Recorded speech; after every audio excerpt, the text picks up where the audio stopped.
تو میرے بھائیوں، اللہ رب العزت نے قرآن کریم فرقان حمید میں ارشاد فرمایا، اور ہم قیامت کے دن عدل کے ترازو رکھیں گے تو کسی جان پر کوئی ظلم نہیں ہوگا۔ اگر کسی نے رائی کے دانے کے برابر بھی عمل کیا ہوگا تو اسے ہم قیامت کے دن لائیں گے اور اللہ تعالیٰ حساب کرنے کے لیے کافی ہے۔ یہ آیت کریمہ کا ظاہری ترجمہ ہے کہ اللہ رب العزت نے ارشاد فرمایا کہ ہم قیامت کے دن ترازو لگائیں گے جہاں پہ مخلوق کے اعمال کا وزن کیا جائے گا،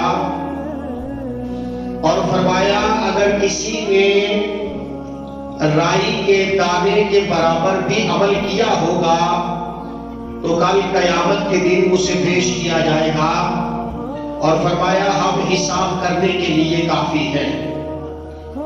میرے بھائیوں، اللہ کریم کا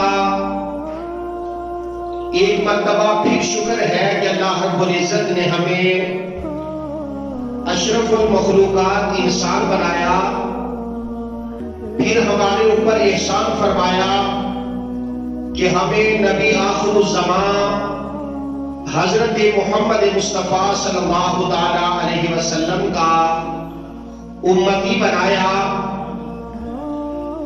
مسلمان وہی ہوتا ہے جو اللہ اور اللہ کے رسول کے بتائے ہوئے جو کام ہیں ان کو زبان سے بھی مانے اور دل سے اس پر یقین بھی رکھے۔ یعنی جو اللہ اور اللہ کے رسول نے ہمیں بتا دیا ہے اس پر عمل کرنا ضروری ہے۔ یعنی کچھ ایسے عقائد کہ جس کا اگرچہ ظاہری طور پر سمجھ نہ بھی آئے اس پر ایمان رکھنا بھی ضروری ہے۔ یعنی جیسے اللہ نے فرمایا کہ قیامت کے دن میزان لگایا جائے گا، ترازو لگائے جائیں گے، سب کا حساب و کتاب ہوگا، تو یہ چیزیں ہم نے دیکھی نہیں ہیں، نہ ہی ہم نے قیامت کو دیکھا ہے، لیکن مسلمانوں کا بنیادی عقیدہ یہ ہے کہ ہم سب نے مرنا ہے، مر کر اللہ کی بارگاہ میں حاضر ہونا ہے، قبر و حشر میں جانا ہے، میدان محشر وبا ہوگا، ساری کائنات اکٹھی ہوگی، پھر ترازو لگائے جائیں گے۔ یہ ایسی چیزیں ہیں کہ اگرچہ ہم نے اسے دیکھا نہیں لیکن ان پر ہمارا ایمان ہے۔ اگر کسی بندے کے ذہن میں ذرہ برابر بھی شک یا تردد ہو کہ قیامت قائم نہیں ہوگی یا معاذ اللہ کا وجود نہیں ہے تو فرمایا وہ بندہ مسلمان ہو ہی نہیں سکتا۔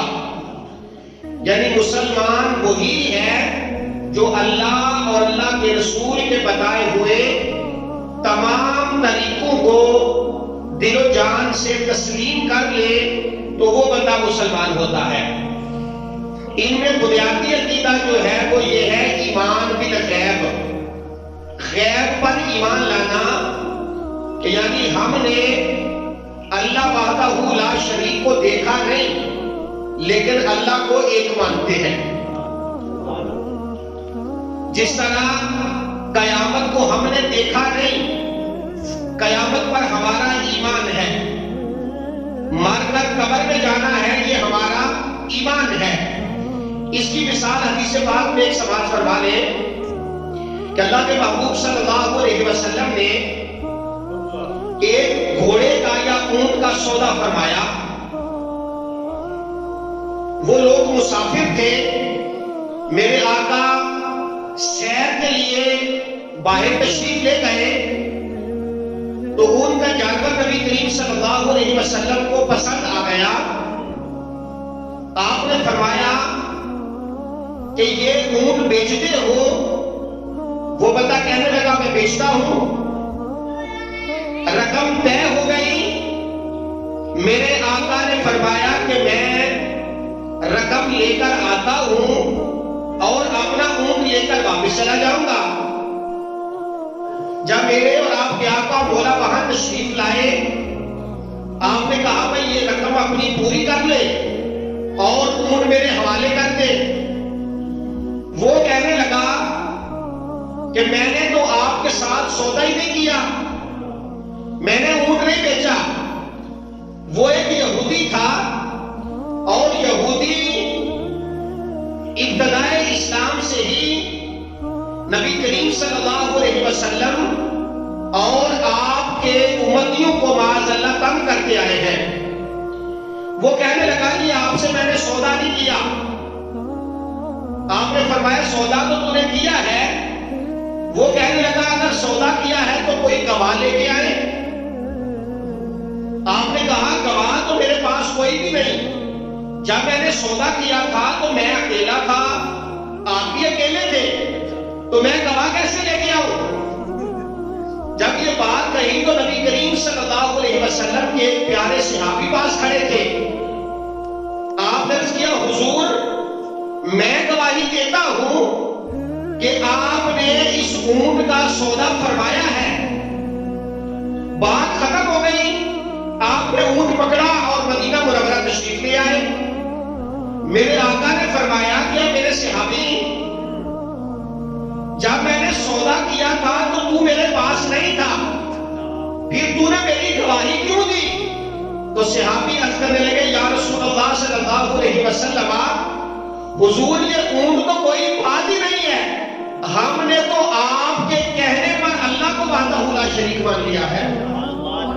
جب ہم نے خدا کو آپ کے کہنے پہ ایک مان لیا ہے تو جب آپ نے فرما دیا تھا کہ میں نے سودا کر لیا ہے تو آپ نے سودا فرما لیا ہے.